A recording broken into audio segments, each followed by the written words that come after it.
நான் மருத்துவர் பீனா இங்கே கண் மருத்துவத்துறை தலைவராக கன்னியாகுமரி மருத்துவக் கல்லூரியில் பணியாற்றி கொண்டிருக்கிறேன். இன்றைக்கு வெயிலின் தாக்கம் அதிகமாக இருப்பதால் நம்ம வெயில் இதிலிருந்து பாதிப்புகள்லேருந்து நம்மளை எப்படி கண்களை பாதுகாத்து கொள்வதை பற்றி நம்ம பார்ப்போம். வெயிலுடைய பாதிப்புகள்னால நமக்கு கண்ணில் இந்த சதை என கூறக்கூடிய டெரிஜியம் அப்படிங்கிறது கூடுதலாக வளர்கிறதுக்கு வாய்ப்பு அதிகமாக இருக்குது. கண்ணில் ஏற்படக்கூடிய கண் புரை நோய் கேட்ராக்ட் அதுவும் வெயில் சம்பந்தமாக அதிகமாக வர்றதுக்கான பாதிப்புகள் அதிகமாக ஆகிறதுக்கான வாய்ப்புகள் இருக்குது. இந்த கேட்ராக்ட் அப்படின்னு நீங்கள் பார்த்தீங்கன்னா, இப்போ பொதுவாக இந்த பனி பிரதேசங்களில் இருக்கிறவங்களோடையும் நமக்கு கிட்டத்தட்ட 10 வருடங்களுக்கு முன்பாகவே நமக்கு இந்த ட்ராபிக்கல் கண்ட்ரியில் இருக்கக்கூடியவங்களுக்கு 10 வருடங்களுக்கு முன்பாகவே நமக்கு வரக்கூடிய வாய்ப்புகள் அதிகமாக இருக்குது. இந்த கேட்ராக்டுங்கிற கண்புரை நோய் அதிகமாக இந்த வெயிலுடைய தாக்கத்தினால அதிகமாக பாதிக்கிறதுக்கு வாய்ப்பு இருக்குது. அது இல்லாமல் நமக்குடைய ஏஜ் ரிலேட்டட் மேக்குலர் டீஜெனரேஷன் வயதானவர்களே வயதின் காரணமாக நமக்கு இந்த அல்ட்ராவயலட் ரேடியேஷன் ஏற்படக்கூடிய தாக்கத்தினால நம்மளை பாதிக்கக்கூடிய வாய்ப்புகள் இருக்குது. அந்த நோயும் அதிகமாகிறதுக்கு வாய்ப்பு இருக்குது. இது இல்லாமல் கண்ணுக்குள்ளே ஏற்படக்கூடிய சில கேன்சர்ஸ், மெலனோமா, ஸ்கின் கேன்சர்ஸ், அந்த கண் லிட் பகுதியில் வரக்கூடிய அந்த இமை பகுதியில் வரக்கூடிய cancers, basal cell carcinoma, squamous cell carcinoma, இந்த மாதிரி நமக்கு வரதுக்கு வாய்ப்பு அதிகமாக இருக்குது. இதில் இந்த டெரிஜியமும் கேட்ராக்ட் ரொம்பவே நமக்கு காமனாக அதிகமாகிறதுக்கான வாய்ப்புகள் இருக்குது. இதுலேருந்து நம்ம மெயினாக இருந்தால் அல்ட்ராவயலட் ரேடியேஷன் நம்ம எந்த மாதிரி நம்மளை பாதுகாத்து கொள்ளணும் அப்படின்னு சொன்னால், நம்ம பொதுவாக அவசியமின்றி அந்த 10 மணிலேருந்து 3 மணி வரையும் வெளியில் போகிறது முடிந்தால் தவிர்க்கிறது நல்லது. அந்த டைம் தான் அந்த புறவீச்சு ஊதா கதிர்களுடைய தாக்கம் ஜாஸ்தியாக இருக்கும். அப்படி போக வேண்டிய சூழ்நிலை ஏற்பட்டால் நமக்கு பெரிய தொப்பிகள் மாதிரி வச்சோ இல்லை கொடைகள் பிடித்தோ இல்லைன்னா கண்ணாடியில் அல்ட்ராவயலட் ப்ரொடெக்ஷன் உள்ள கண்ணாடிகள் நம்ம பயன்படுத்தலாம்.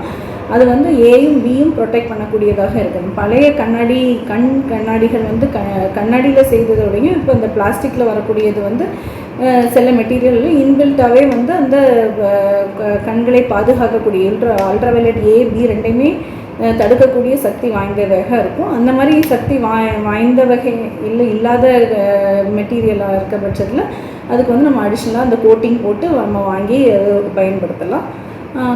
அது மட்டும் இல்லாமல் ஏதாவது ஒரு கண்ணில் பாதிப்பு இல்லைன்னா சூரியனை நேரடியாக பார்க்குற பழக்கம் ஒரு சிலர் தவறுதலாக பண்ணுறாங்க. அந்த மாதிரி நம்ம பார்க்கக்கூடாது. சூரியனை நம்ம நேரடியாக பார்க்கும்போது கண்ணில் அந்த சோலார் கெரட்டோபதி, ஃபோட்டோ கெரட்டைட்டிஸ் அந்த மாதிரி நோய்கள்லாம் நமக்கு வரதுக்கான வாய்ப்புகள் இருக்குது. அது சில சமயம் பர்மனெண்ட்டாக நம்மளை டேமேஜ் பண்ணக்கூடிய வாய்ப்புகளும் நம்ம கண்களை முழுமையாக தாக்கக்கூடிய வாய்ப்புகள் இருக்குது. அதனால் அதையும் நம்ம அவாய்ட் பண்ணணும். நேரடியாக இந்த சூரியனை பார்க்கக்கூடிய இதை நம்ம அவாய்ட் பண்ண வேண்டும். பொதுமக்களை கேட்டுக்கொள்கிறேன். அப்புறம் இது அல்ட்ராவயலட் லைட்டுங்கிறது நமக்கு சூரியன்கிட்டருந்து பெரும்பான்மையாக வந்தாலும் ரொம்ப பிரைட் லைட்டு இந்த வெல்டிங் இதுலலாம் வரும்போதும் கூட நமக்கு அந்த அல்ட்ராவயலட் லைட்டு எக்ஸ்போஷர் ஆகிறதுக்கான வாய்ப்புகள் இருக்குது. அந்த மாதிரி இருக்கும்போது நம்ம அந்த கண்ணுடைய கருவெளியில் கூட அந்த பாதிப்புகள் ஏற்பட்டு நமக்கு அது தண்ணீர் வடிதல், ரொம்ப கண்ணு சிவந்து போகிறதல் அந்த மாதிரிலாம் வாய்ப்புகள் இருக்குது. ஸோ இதெல்லாம் பொதுமக்கள் நல்ல ஹைட்ரேட்டடாக இருந்து அப்போ பொதுவில் மற்றபடியும் நம்ம பார்க்கும்போது நிறைய இந்த கண்ணில் இந்த நீர் சத்து வறண்டு போகிறது அதையும் நம்ம காமனாக பார்க்குறோம். அதனால் பொதுமக்கள் நல்ல ஹைட்ரேட்டடாக நல்ல தண்ணியெல்லாம் குடித்து கூடுமான வரை டீஹைட்ரேஷன் அதுக்கு தேவையான மருந்துகளை மருத்துவர் அணுகி நீங்கள் ஆலோசனை பெற்று தேவையான மருந்துகளை அதுக்கு எடுத்துக்கொள்ளலாம். குழந்தைகளை வெளியில் எடுத்துகிட்டு போகும்போது அவங்களுக்கு நல்லா ப்ரொடெக்ட் பண்ணி ஒரு பெரிய தொப்பி மாதிரி வச்சோ அந்த மாதிரி கண்களில் நேரடியாக வெயில் படாத வண்ணம் நீங்கள் கொண்டு போகலாம். கண்ணாடி அணிந்திருக்க குழந்தைகளாக இருந்தால் இந்த ப்ரொடெக்ஷன் போட்ட கண்ணாடிகள் வாங்கி அணிந்து வெளியில் கூட்டிக் கொண்டு போகலாம். கண்களை நல்ல அந்த கண்ணீர் நல்ல இதாக ப்ரொடெக்டிவாக இருக்கிறதுக்கு அந்த கண்ணீர் வற்றாமல் இருக்கிறதுக்கூடிய அந்த மருத்துவரை அணுகி அந்த கண்ணில் போடக்கூடிய ட்ராப்ஸு வாங்கி போட்டுக்கொள்ளலாம். அது மட்டும் இல்லாமல் நம்ம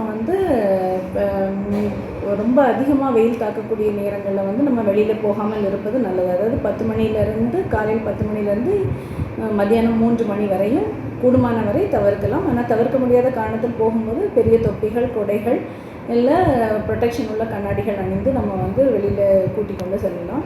அது இல்லாமல் கண்ணுக்கு தேவையான வைட்டமின் சத்து உள்ள பழங்கள், தண்ணீர் தண்ணீர் வந்து நல்லா குடித்து எப்போவுமே வந்து நம்ம வந்து ஹைட்ரேட்டடாக இருக்கணும்.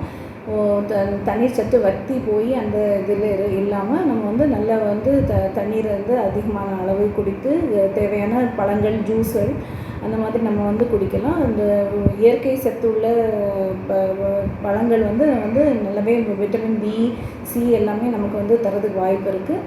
அதனால் அதெல்லாம் வந்து நம்ம வந்து நல்ல ஆரோக்கியமான பழங்கள் சாப்பிட்டு அந்த மாதிரி வந்து நம்மளை வந்து பாதுகாத்து கொள்ளலாம். ஆல்ரெடி கண்ணு பிரச்சனை இருக்கக்கூடியவங்க 2வது வெயிலில் போகலாமா, போகக்கூடாதா? ஏற்கனவே வந்து கண்களால் இப்போ இந்த சதை வளர்கிறது இல்லைன்னா கண்புரை நோய் உள்ளவங்க வந்து இந்த வெயில் தாக்கத்தின் அதிகமானாலும் அவங்களுக்கு வந்து இது வேகமாக கொஞ்சம் அதிகமாகிறதுக்கான வாய்ப்புகள் இருக்குது. அதனால் அவங்க வந்து இதுக்கு வந்து கூடுதலான ப்ரிகாஷன்ஸ் வந்து பாதுகாப்பு வந்து பேண வேண்டியது இருக்கும். அவங்க இன்னும் அதிகமாக ப்ரிகாஷன் எடுத்து போகலாம். இல்லைன்னா இந்த டைமில் வந்து வெளியில் போகாமல், இந்த வெயில் தாக்கத்தில் வந்து இந்த டைமில் வெளியில் போகாமல் கொஞ்சம் முடிந்தால் தவிர்த்து கொள்வது இதாக இருக்கும். பட் எப்போவுமே நம்ம தொழில்கள் செய்யும்போது அந்த சூழ்நிலையை நம்ம அவாய்ட் பண்ண முடியாது. சில நேரம் நம்ம போய் தான் ஆகணும். அப்போ இந்த மாதிரி பாதுகாப்பு முறைகளை பின்பற்றி நல்லபடியாக இது பண்ணிக்கலாம்.